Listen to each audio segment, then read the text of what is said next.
Seigneur, parle à nos cœurs, fais-nous du bien au nom de Jésus. Amen. Y a-t-il des travailleurs parmi nous? Si tu es un travailleur, laisse-moi voir ta main. Amen. Voilà, dans la maison de Dieu, tout le monde est supposé être un travailleur. Amen. Amen. J'enseigne ce matin sur l'un des secrets ignorés de la grandeur. Alléluia. L'un des secrets qu'on ne vous enseignera dans aucune école de développement personnel. Mais c'est l'un des secrets bibliques qui te conduira à la grandeur, c'est le service. Donc j'enseigne ce matin sur le thème « Servir le chemin de la grandeur ». Mais permettez que j'ouvre une parenthèse avant de rentrer dans mon message. Personne n'a besoin de servir Dieu comme quelqu'un qui travaille dans le séculier. Parce que celui qui travaille dans le séculier a besoin de la bénédiction de Dieu plus que n'importe qui pour avancer dans son travail. Le travail séculier, c'est le travail que tu fais en dehors du sacré. Il y a des choses, il y a un travail séculier, il y a un travail sacré et un travail profane. Donc tout travail que tu fais qui n'a pas de rapport avec le sacré, le spirituel, est un travail séculier. C'est un business. Tu offres des biens, des services en échange d'argent. Tu aides dans les affaires. Et bien aimé, il n'y a pas que ta marchandise, il n'y a pas que ton service qui t'emmène à aller de l'avant. C'est la bénédiction qui est sur ta vie. Donc, être trop occupé pour servir Dieu, c'est être déconnecté de la bénédiction dont tu as besoin pour progresser dans ton service. Le prétexte sous lequel je n'ai pas le temps pour être à la chorale, c'est que tu as une méconnaissance du mécanisme de Dieu pour te faire avancer. Je suis trop occupé pour être huissier. Bien aimé, tu dois courir parce que sans ça, tu seras déconnecté de ta bénédiction. C'est parce que je travaille dans le monde que j'ai besoin de travailler pour Dieu pour qu'il maintienne mon travail. Bien aimé, tu peux être positionné à cause de ton oncle et puis ton oncle s'en va, tu pars avec lui. Mais c'est le service de Dieu qui fera que tu vas échapper au radar de ceux qui veulent t'enlever. C'est le service de Dieu qui va te mettre sous le protectorat des gens que tu ne peux pas imaginer. On dit non, enlevez-le. Quelqu'un se lève et dit non, tout le monde sauf lui. Et tu n'arrives pas à comprendre. Et les gens qui te combattent se disent, tu as qui derrière toi? J'ai Dieu derrière moi. J'ai mon service derrière. Il dit, vous servirez l'Éternel, votre Dieu. Et il bénira comment? Bien aimé, l'homme qui était l'homme le plus riche dans le monde pendant longtemps, c'était un Américain qu'on appelle John Rockefeller. Qui a entendu parler de Rockefeller? John Rockefeller était un grand industriel. Un comment? Je n'ai pas entendu. Il s'est enrichi lorsque les États-Unis sont passés d'une nation agraire à une nation industrielle. Et ce monsieur était à la tête de plusieurs entreprises. Il appartenait à l'église méthodiste wesleyenne. Et dans cette église, vous savez ce qu'il faisait? Il était moniteur d'école du dimanche. Il enseignait les enfants des autres. Malgré qu'il était multimilliardaire, quand il se retrouvait à l'église, il racontait aux enfants des autres l'histoire de Joseph. Et il n'a jamais manqué à cette obligation. Malgré tout ce qu'il était. Il était l'ami des enfants. Et voilà comment Dieu emmenait ses affaires à prospérer. Et il disait à ses enfants, vous, moi et ma famille, nous servirons comment? L'Éternel. Pourquoi? Il avait compris que c'était le secret de sa prospérité, de son avancement. Bien-aimé, lorsque tu n'es pas intelligent spirituellement, tu penses qu'on t'exploite en servant Dieu. Tu penses qu'on t'exploite en étant huissier. Lorsque plus tu travailles, plus tu dois travailler pour Dieu. Est-ce que quelqu'un m'entend?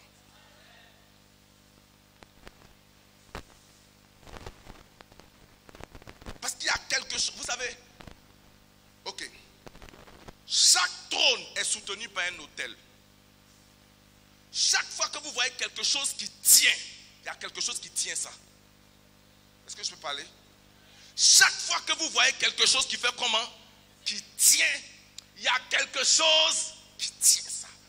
Maintenant, il faut te demander qu'est-ce qui tient la chose. Ça n'a rien à voir avec ce que tu imagines, ce que tu penses. Chaque trône, chaque destinée que vous voyez debout, chaque carrière que vous voyez debout, chaque ministère que vous voyez debout, chaque homme de carrière que vous voyez debout. Parce qu'on peut regarder dans la vie des gens, leur vie peut aller en dents de scie. C'est-à-dire ça monte, ça descend, ça monte, ça descend. Et puis il y a des gens, c'est linéaire. Et il y a ceux dont on voit une évolution. Et si vous les interrogez, il n'y a pas que la compétence. Il y a un hôtel, soit spirituel, lumineux ou ténébreux, qui soutient leur progrès et leur avancée. Je viens te donner ici le secret qui va t'emmener dans la grandeur et qui va te maintenir dans la grandeur. Notre texte de base, nous le tirons de Matthieu chapitre 23, le verset 11. Donc chaque fois que quelqu'un te dira je suis trop occupé à l'hôpital pour travailler, dis-lui que tu n'as encore rien compris. Je suis trop occupé au bureau. Parce qu'on estime que c'est une excuse valable. Est-ce que vous savez que beaucoup de chrétiens pensent qu'être occupé au travail, c'est une excuse valable? Alors que venir servir Dieu, c'est une excuse valable pour dire à ton patron, je m'en vais. Est-ce que vous savez qu'aucun patron musulman ne peut empêcher son collègue musulman d'aller à la mosquée? Aucun. À partir du moment où c'est l'heure d'aller prier, il dit, patron, il ne va même pas lutter avec toi. Mais il n'y a que les chrétiens qui trouvent des excuses pour ne pas venir servir Dieu. Qui trouvent des excuses. Lui, sa prière à midi, sa prière à 14h, sa prière à temps. Toi, pour toi, c'est dimanche, jour de temps. Maintenant, on te dit non, on doit faire building team à Assini. Il faut que tu sois là. Patron, il ne fait pas building team. Il m'a prié. De la même manière, tu pries Allah. Dans mon église, je suis serviteur. Je suis comment? Je suis servante. Mais on trouve tellement d'excuses. Je ne sais pas si les gens évoluent, mais il y a des gens qui trouvent le fait de laver leurs habits comme une excuse forte pour ne pas venir à l'église. Non, mes habits. Ah! Que Dieu te pardonne. Rien, tout ce qui t'empêche de servir dans la maison de Dieu t'empêche d'être béni. Le diable ne va pas venir t'attaquer directement. Il va attaquer ta source de provenance. Il va attaquer ta source de bénédiction. Il va commencer à t'empêcher de faire des choses qui peuvent naturellement te bénir. Bon, la conclusion a pris trop de temps. Revenons à notre texte. Amen. Regarde-moi. Plus tu sers, je veux dire, plus tu as un travail, plus tu dois servir. Si tu as un travail que tu ne sers pas dans la maison de Dieu, il y a un niveau de bénédiction que tu vas pas espérer. Exode 23, verset 25, vous servirez l'Éternel, votre Dieu. Et où est-ce que cette bénédiction du service de Dieu va se manifester? Dans votre travail séculier. Vous servirez l'Éternel, votre Dieu. Il bénira vos os, il bénira votre pain et il vous protégera. Il éloignera la maladie du milieu de vous. Matthieu chapitre 23, verset 11.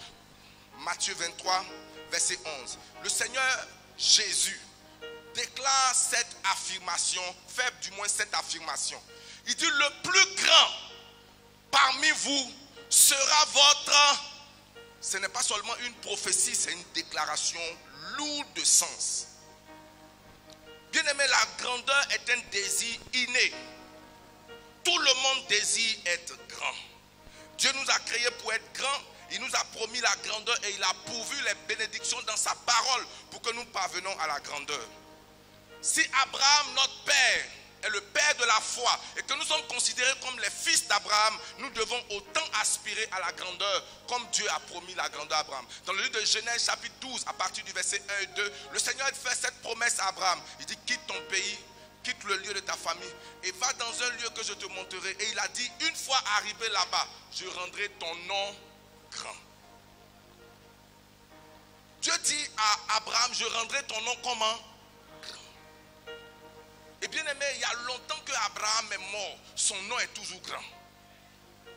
Les derniers accords que Trump veut établir entre les Arabes, les Juifs et les autres, vous savez comment il a appelé ces accords? Les accords d'Abraham. les accords d'Abraham. Le gars est mort il y a longtemps, mais son nom continue d'agir. Je suis sûr que si on te demande le prénom de ton grand-père, tu ne sauras pas, parce qu'il n'a rien fait. Bon, ton aïeul, quel est son nom? Tu sais, il y a des choses qui maintiennent les noms dans la mémoire collective. Dieu dit, je rendrai ton nom grand. J'aimerais que tu saches, bien-aimé, que dans le royaume de Dieu, la vraie grandeur ne s'obtient pas par la domination. La vraie grandeur ne s'obtient pas par les titres. La vraie grandeur s'obtient par l'attitude de service. Bien-aimé, tu peux te lever, te donner, t'arroger tous les titres que tu veux. Tous les titres. Une fois, j'ai reçu la carte de visite d'une personne. C'est la première fois que j'ai vu une carte de visite dépliante. C'est-à-dire que ça commence docteur, et puis il y a un autre où c'est chose responsable d'ONG, et puis c'est-à-dire que c'est plié auto-reverse. Ça continue. Et quand tu veux lui parler, il faut t'adresser à la personne avec prenant compte de ses titres. Je suis le docteur Intel. J'ai dit, quand tu as une légende, le prénom suffit.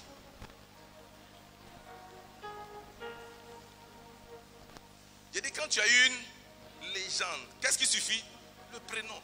Tu n'as pas besoin de dire, je suis docteur intergalactique, etc., etc. Ce n'est pas dire que les titres ne sont pas importants. Je suis en train de te dire que souvent, pour se donner de l'importance, les gens aiment s'arroger certains titres. Un homme est venu me voir cette semaine et il s'est présenté à moi comme étant docteur patriarche. J'ai dit, waouh. Docteur comment? J'ai dit que le nom du Seigneur soit béni. Parce qu'on essaie de devenir grand. Par les titres, on essaie de devenir grand. En dominant, on essaie de devenir grand. En impressionnant. Mais il y a une voie sûre pour que tu parviennes à la grandeur. Ça s'appelle le service. Le monde valorise la grandeur à partir des possessions, du titre, du pouvoir. Mais le royaume de Dieu, lui, il est totalement différent. Dieu t'établit dans la grandeur à partir de deux critères, le service et l'humilité. Le service, c'est comment? Il dit quoi? L'orgueil précède quoi?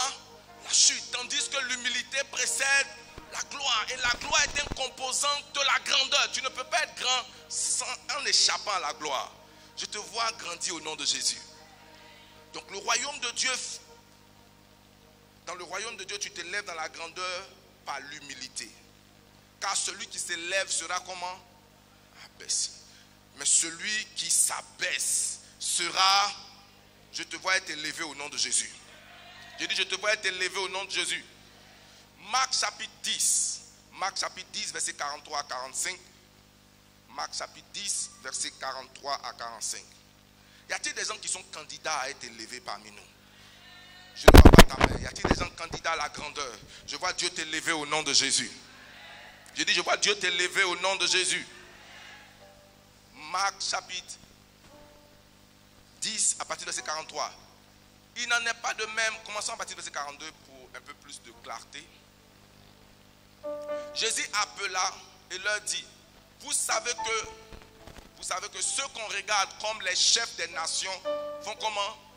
Les tyrannisent et que les grands de ce monde les dominent. Verset 43. Il n'en est pas de même au milieu de vous. Mais quiconque veut être grand parmi vous, ce n'est pas mauvais d'aspirer à la grandeur. C'est le chemin qui est différent. L'objectif est le même, c'est le chemin qui est comment? Dieu n'est pas contre que tu sois riche, mais il veut que tu utilises un chemin convenable pour lui pour que tu arrives à la richesse. Il n'y a rien de mauvais à désirer la grandeur. C'est le chemin. Il dit, mais quiconque veut être grand parmi vous, qu'il soit votre serviteur. Verset 44. Et quiconque veut être le premier, qu'il soit l'esclave de tous. Terminons avec le verset 45. Car le Fils de l'homme, donc notre maître, Jésus est le modèle de toutes choses rassemblées. Car le Fils de l'homme est venu non pour être...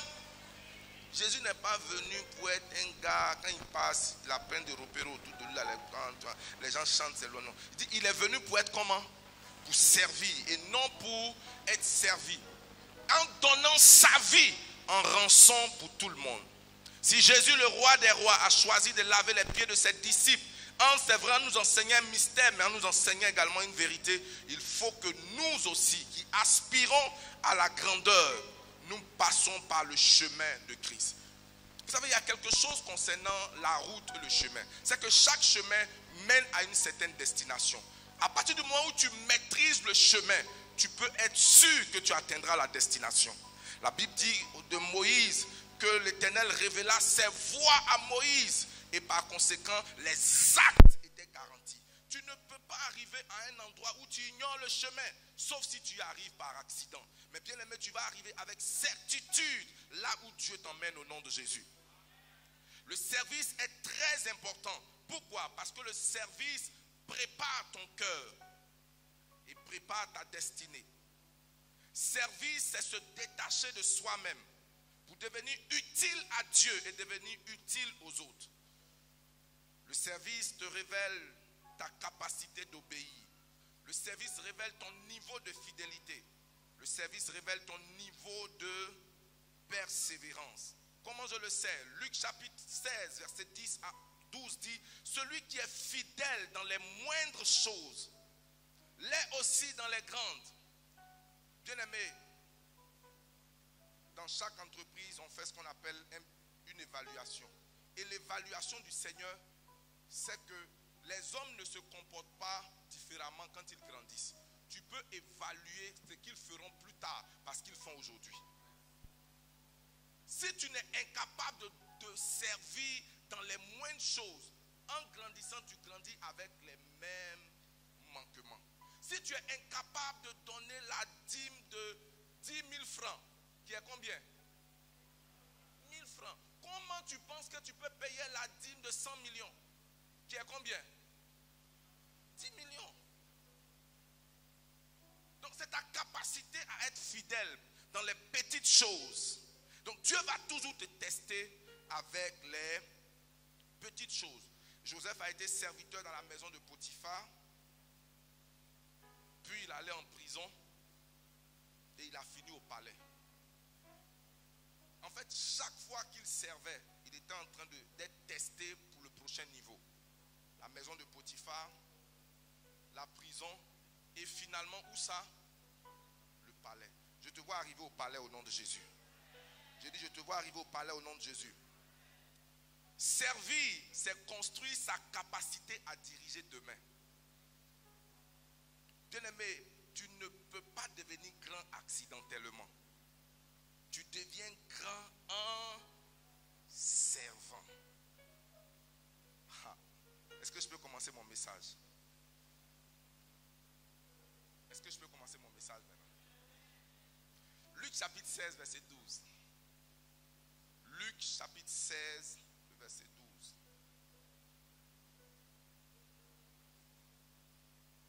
Regarde ce que Jésus dit. Luc chapitre 16, pas le verset 1, mais le verset 12. Je lis la parole de Dieu. Et si vous n'avez pas été fidèle dans ce qui appartient à autrui, qui vous donnera ce qui est à vous? Ce verset, c'est Jésus qui dit que un des moyens par lequel Dieu va te tester avant de te donner ce qui est à toi, c'est qu'il va te tester avec ce qui appartient à autrui. Cela veut dire tout simplement que tant que tu ne sais pas servir un homme, tu ne pourras pas grandir. Il y a une maxime chez les Juifs qui dit, pour devenir grand, tu sers quelqu'un. Dans la deuxième partie de ta vie, tu sers avec quelqu'un, dont tu deviens le collaborateur, l'associé de quelqu'un. Et troisièmement, quelqu'un te sert. Tu ne peux pas sortir de l'université, sortir de la maison de tes parents sans avoir servi quelqu'un, servi avec quelqu'un et vouloir tout de suite que quelqu'un te serve. Le secret pour que quelqu'un te serve efficacement, c'est que tu commences toi-même comment? Par servir quelqu'un. Il dit, si tu n'as pas été fidèle dans ce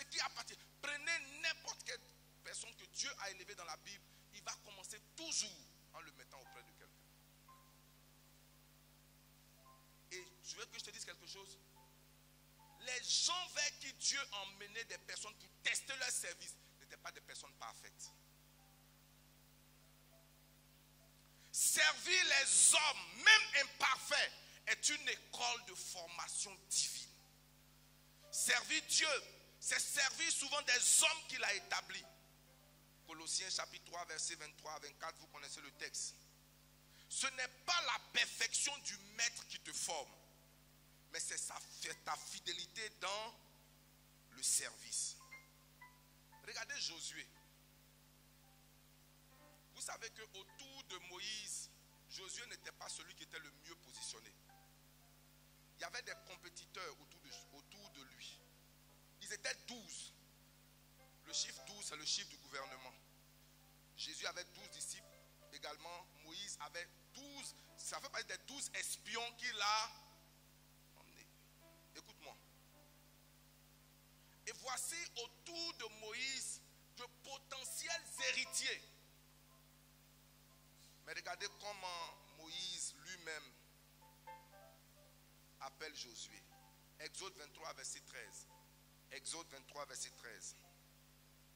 Je vois quelqu'un être béni au nom de Jésus. Exode 24, verset 13. Exode 24, verset 13.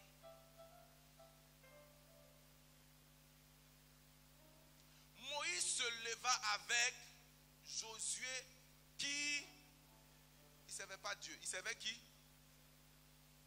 Il servait Moïse. Et Moïse monta à la montagne de Dieu. Dans une autre version, il dit Moïse se leva avec Josué, son serviteur. Tu sais qui était Moïse?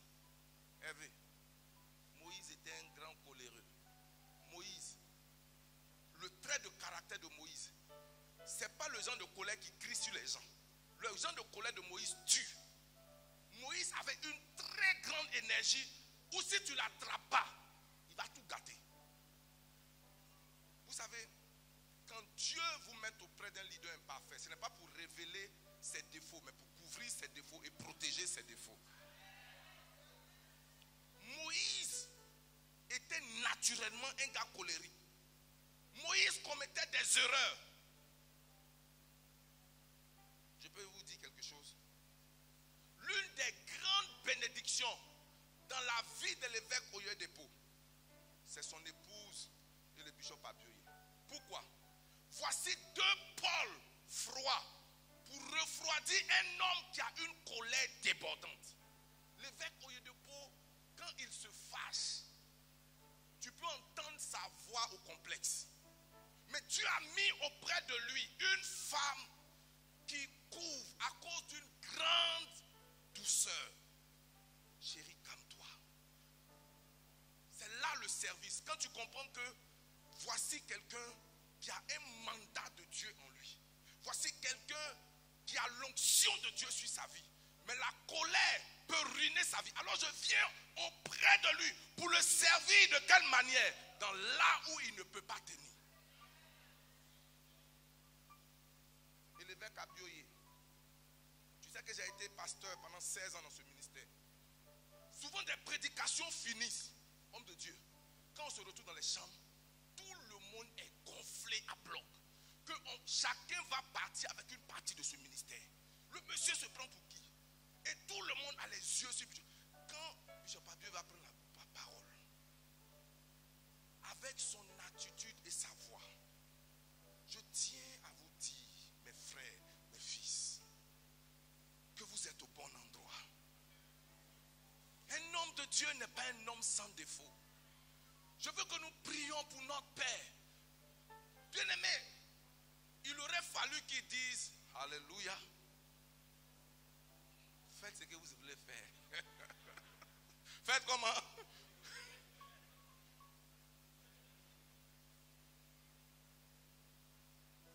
Écoute-moi. Le succès, je peux retracer mes différents succès. Je connais mes forces, je connais mes compétences. Je sais que Dieu m'a fait la grâce d'avoir un don de miracle et de pouvoir prêcher extrêmement. Mais j'ai une grande déficience, c'est que sur le plan administratif, j'ai des carences importantes.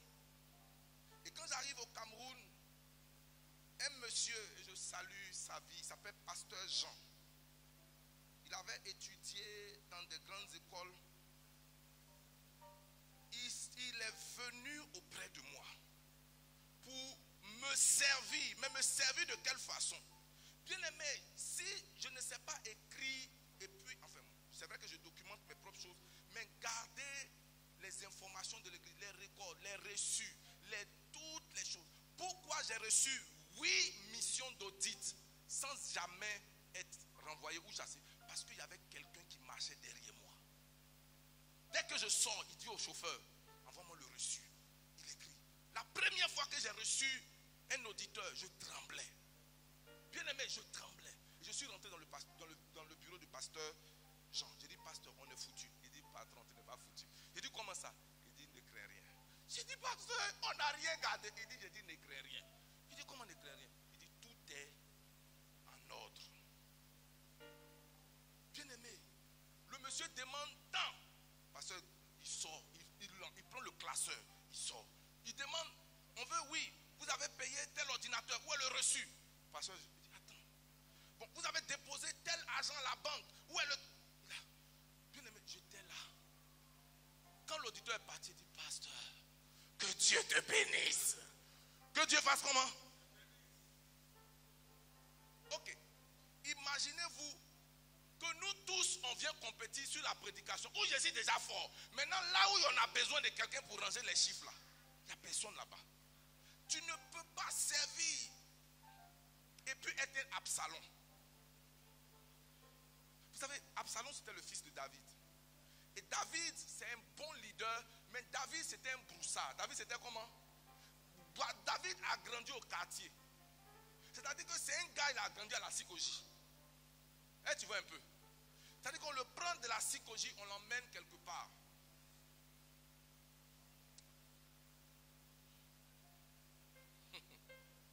Alléluia. Tous quelqu'un dit lui, sois un Josué. J'ai dit, dis à quelqu'un, sois un Josué. Je n'étais pas entendu. Donc Moïse n'était pas parfait. Il était colérique.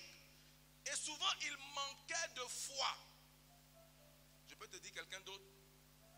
Élisée. Dans 2 Rois chapitre 3, le verset 11, la Bible dit Élisée qui versait de l'eau sur les mains d'Élie. On verse de l'eau sur les mains de quelqu'un qui est sale, qui a les mains comment? Sales. Quels étaient les défauts majeurs d'Élie? Élie était un prophète de feu, mais parfois il était dépressif. Parfois il était dur.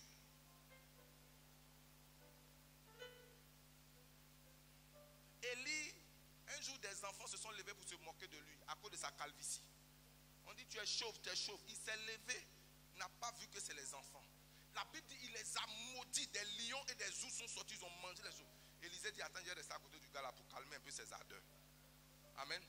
Donc il était devenu un pont entre les gens et puis son patron. Quand il veut parler, il dit calmez-vous. Qu'est-ce que vous voulez dire? Je vais vous entendre d'abord. Mais si vous voulez dire directement, c'est que vous arrivez, je ne sais pas.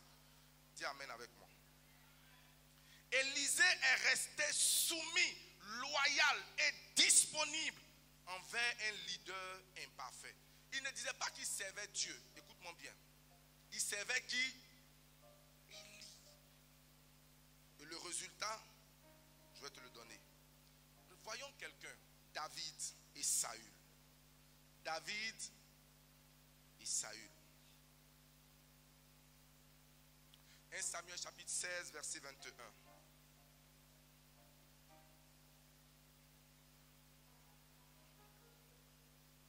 J'aimerais que la personne qui est derrière les autres, voilà, merci. On peut lire ensemble, 1, 2, 3. David arriva auprès de Saül. Et qu'est-ce qu'il fait? Il se présenta devant lui. Il plut beaucoup à Saül. Et qu'est-ce qu'il fit? Il fut désigné comme porteur de ses armes. Vous savez à quel moment? C'est un petit qui venait de battre Goliath. La prochaine chose, on dit n'a qu'à devenir porteur d'armes. C'est-à-dire que quand Saül est un vaurien, moi David, il est devenu porteur de ses armes. C'est-à-dire que l'épée de Saül était portée par qui? Et si tu es un étudiant de la Bible, tu sauras que s'il y a une chose que David s'est interdit, malgré que Saül était après sa vie, malgré la paresse de Saül, c'est de s'attaquer frontalement à Saül. Une fois, le sort a organisé, où pendant que Saül fuyait, il allait se cacher dans une grotte où était David. David était au fond de la grotte. Écoutez-moi, peuple de Dieu.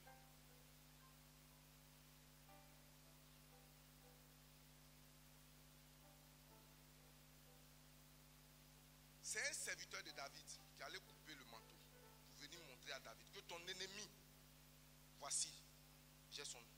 David a tué son serviteur.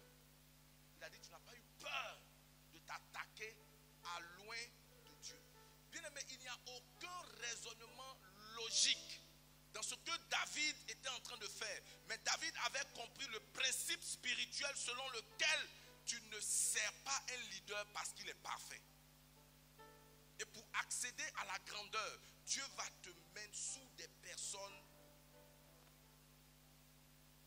où ta présence à leur côté n'est pas de révéler leurs défauts, mais plutôt de couvrir leurs défauts. Je ne parle pas de couvrir dans le sens de participer, mais plutôt dans les exemples que j'ai donnés. Ok, voici quelqu'un qui n'a pas une compétence pour l'administration. Je viens à ses côtés pour faire.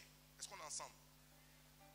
Parce que quand on parle de couvrir, il faut qu'on soit clair dans ce sens. Amen. Cherche à servir avant de prier. Qu'est-ce que j'ai dit? Aide-moi à prêcher à ton voisin. Dis à tes voisins, cherche à servir avant de prier.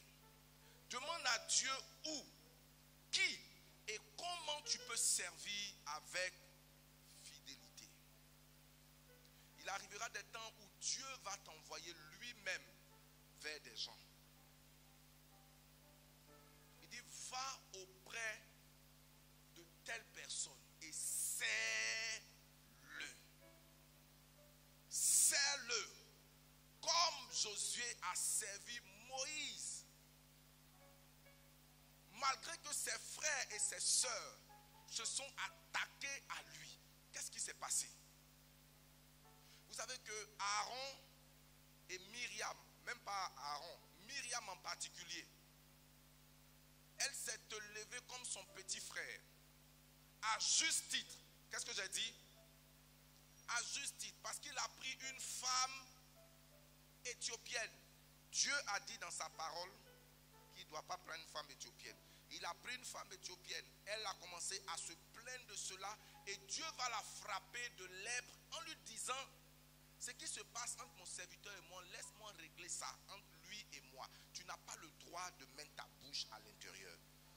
Bien aimé, ce n'est pas un message pour essayer de nous donner de la contenance. C'est que si tu veux grandir, si tu veux parvenir à la grandeur, il te faut non seulement servir en termes de ce que tu apportes, mais Dieu va t'emmener à servir auprès d'une personne. Et quand tu seras amené à servir auprès d'une personne, tu sais que la proximité révèle souvent les défaillances. Tu sais, il y a des gens que tu ne connaîtras pas jusqu'à ce que tu sois proche d'elles. Il faut le savoir. Chaque fois que tu vas davantage te rapprocher d'une personne, tu verras davantage ses défauts. Pendant que je préparais ce message hier, Dieu m'a révélé quelque chose que j'ai mis en statut, que vous avez certainement vu. Moïse était le leader. Et Moïse, le peuple d'Israël était dans un combat, écoute-moi bien.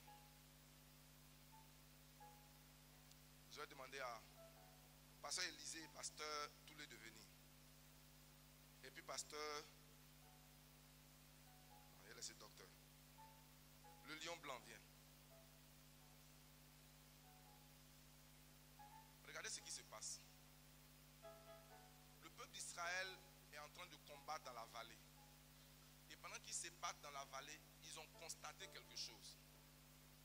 C'est que quand les mains de Moïse sont levées, les enfants d'Israël font comment?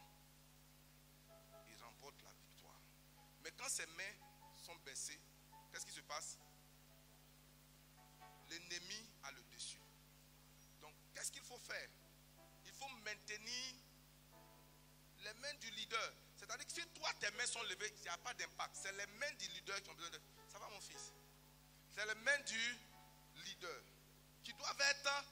Toute personne qui compétit avec le leader emmène le peuple à perdre. Donc, ce qui se passe, c'est que à un moment donné, Hur, toi tu es Josué, je vais t'expliquer ton rôle tout à l'heure. Hur et puis Aaron. Qu'est-ce qu'ils ont fait? Ils ont...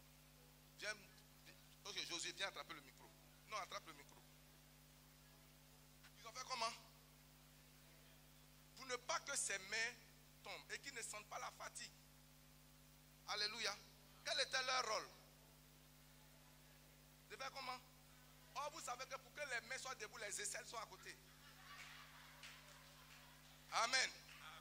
Écoute-moi. J'ai mis ça, quelqu'un a dit, mais il doit se... J'ai dit, même si tu es propre, comment? Quand tu es sur le soleil, du matin jusqu'au soir, l'odeur de transpiration, là, ça a sorti un peu. Amen. Donc, si eux, ils étaient en train de vouloir sentir les odeurs de la transpiration de Moïse, ils allaient faire quoi? Ils allaient laisser l'objectif pour dire même que les aisselles de Moïse là, si vous sentez l'odeur des aisselles de Moïse, comment tu as senti? Parce que tu es... Écoute-moi, est-ce que quelqu'un de loin peut sentir mes aisselles? Mais quand tu es venu là, c'est pour mes aisselles ou c'est pour mes bras? Maintenant, pourquoi tu t'intéresses à mes aisselles? Si on soulève toi-même tes aisselles là, est-ce que ça sent bon? Est-ce qu'on est ensemble? Ok. Donc, ça veut dire qu'il faut rester... Non, dis à quelqu'un, il faut rester concentré. Parce que la maladie du médecin n'annule pas ses prescriptions. Si tu commences à dire parce que le médecin est malade, je ne suis pas ses prescriptions, c'est toi qui vas mourir. Est-ce qu'on est ensemble? Maintenant, l'autre chose que j'aimerais dire, c'est que Moïse avait... Josué attrape d'abord. Moïse avait combien de mains? Imaginez que eux tous se met sur une seule main et puis il laisse l'autre main là. Qu'est-ce qui allait se passer? C'est comme ça que souvent dans l'église, tous les serviteurs vont se mettre d'un seul côté. Et puis on laisse un côté. Équilibrons. Pendant que l'autre prie, l'autre donne le malakai. C'est comme ça que l'œuvre de Dieu peut avancer. Écoute-moi. Quand tu commences à servir un homme, tu vas te rapprocher de ses aisselles. Obligatoirement. Mais quand tu arrives là, ne regarde pas les aisselles. Ça peut être blanc. Ça peut être comment? Mais il faut regarder ailleurs. Mets ton nez ailleurs. Est-ce que quelqu'un est avec moi? Donc vous comprenez que il a... Amen, acclame le Seigneur.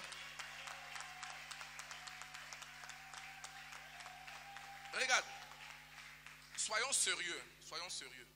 Si Hur et puis Aaron descendent au milieu du peuple pour aller dire que les aisselles de Moïse sentent, est-ce qu'ils ont dit vrai? Oui, mais en quoi est-ce que ça nous a fait gagner? Ok, tu es descendu, on a perdu. Ce que tu nous dis là, en quoi ça nous fait gagner? Demande à quelqu'un, ok, les aisselles de Moïse là, en quoi? Écoute-moi. Parce que malgré les odeurs des aisselles de Moïse, on continuait d'avoir la victoire. Est-ce que je prêche quelque chose de sensible? Est-ce que je prêche quelque chose? Parce que le bras là, ça commence à partir d'ici jusqu'à là-bas. Donc c'est tout le bras là qui est important. Tu dois, et puis vous savez quoi? Les mains élevées dans toutes les cultures signifient la victoire.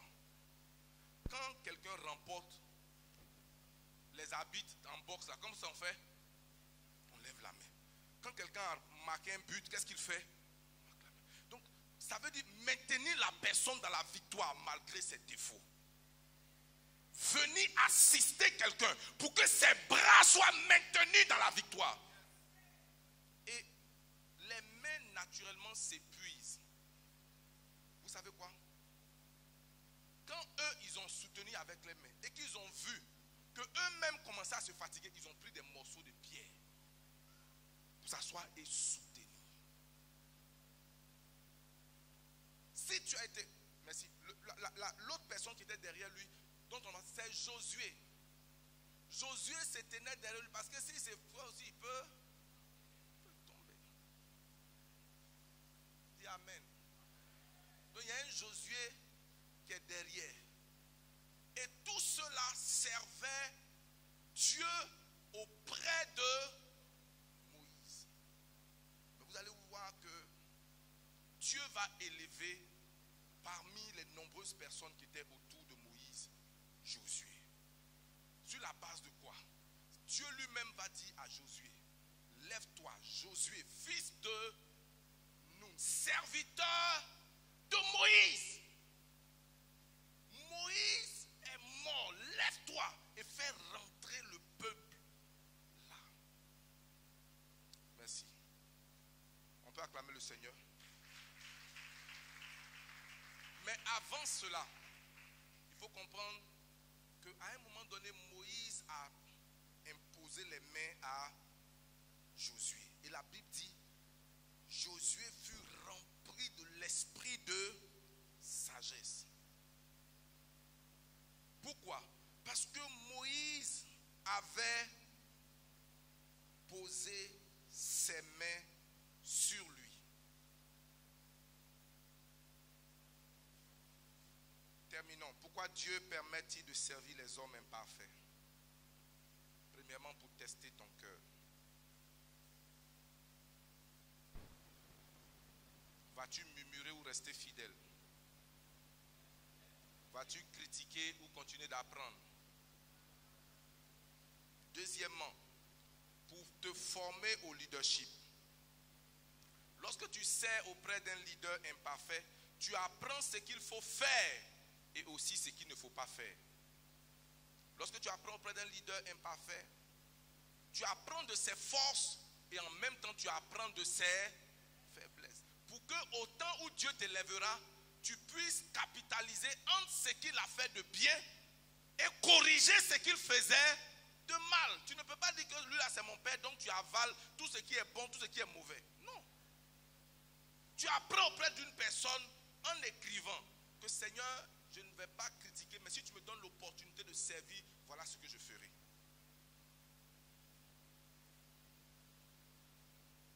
Une de mes filles, qui a été ma secrétaire au Cameroun, je bénis Dieu pour sa vie. Avant-hier, elle m'a envoyé $3000. Acclamez le Seigneur.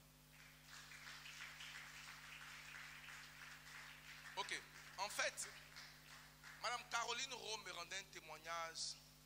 Lorsque je suis arrivé au Cameroun, elle n'avait pas de travail. Elle cherchait un travail, mais comme elle a étudié lettres modernes, elle était très forte dans les écritures, rédaction de tout. Et elle s'est mise à ma disposition pour rédiger mes courriers, pour corriger mes fautes, pour faire... Et il y a longtemps, il y a près de 12 ans, hier, elle m'appelle, elle commence à me rappeler que tout ce que je suis devenu, même le mari que j'ai eu aujourd'hui au Canada, tout ce que ma vie, je la dois à ce que j'ai appris à tes côtés. Elle dit, même mon engagement en politique, aujourd'hui je suis dans un parti politique au Canada, tout ça t'a dit, tu es mon référentiel. Mais pour être sincère, pendant qu'elle servait à côté de moi, elle a aussi vu mes aisselles. Donc, elle s'est dit en elle aussi que quand je vais servir, je vais prendre citron. Je vais prendre comment? Je vais prendre citron. Donc, il ne faut pas garder les mêmes défauts du leader imparfait auprès de qui tu apprends. Est-ce qu'on est ensemble? Donc, la raison pour laquelle Dieu te forme auprès de cette patronne, elle peut être talentueuse dans certaines choses, mais elle a des défauts. Les défauts là, c'est ce que tu es venu non seulement compenser, couvrir, mais ne pas copier pour réapprendre. Tu notes ça. Le jour où on va m'affecter quelque part, ou le jour où j'aurai l'opportunité d'avoir ma propre maison, ce n'est pas parce que ton père frappait ta maman que toi aussi, quand tu te maries, tu dois frapper ta femme. C'est pas normal. Amen. Oui, ton papa était généreux, ton papa était bien, mais il avait des mains. Il faut travailler sur les mains. Les mains là, ce n'est pas pour le combat, c'est pour travailler sur toi-même. Et pendant que tu le fais, je vois Dieu t'élever. Que Dieu bénisse l'écoute de sa parole. Amen.